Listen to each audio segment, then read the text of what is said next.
তোমরা কেমন আছো হুজুরেরা?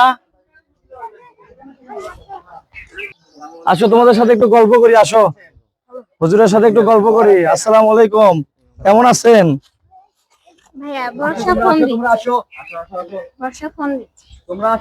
হুজুর আসেন একটু কথা বলি আপনাদের সাথে। কেমন আছেন আপনি? কেমন আছেন? ভালো আছেন তো?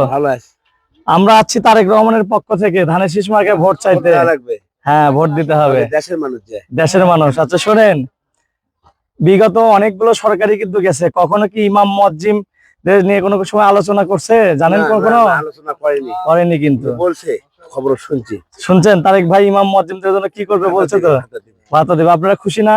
খুশি হয়েছি। হ্যাঁ, তাহলে খুশি হচ্ছেন। এবং আপনাদের কিন্তু মানে যারা আপনার ইমাম মুয়াজ্জিম আছেন, এই যে ছোট ছোট বাচ্চারা, এরা কিন্তু একসময় ভালো ভালো জায়গায় যাবে, এরা কিন্তু সম্মানিত হবে। অন্য পেশা যারা আছে তাদের মতো এরা সম্মান পাবে। একটা সময় ছিল যে যারা ইমাম মুয়াজ্জিমদের কিন্তু অতটা সম্মান ছিল না, বেতন পাইতো বাড়ি বাড়ি ঘুরে ঘুরে।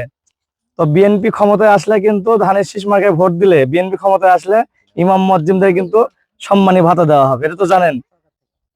হ্যাঁ জানি। হ্যাঁ জানেন।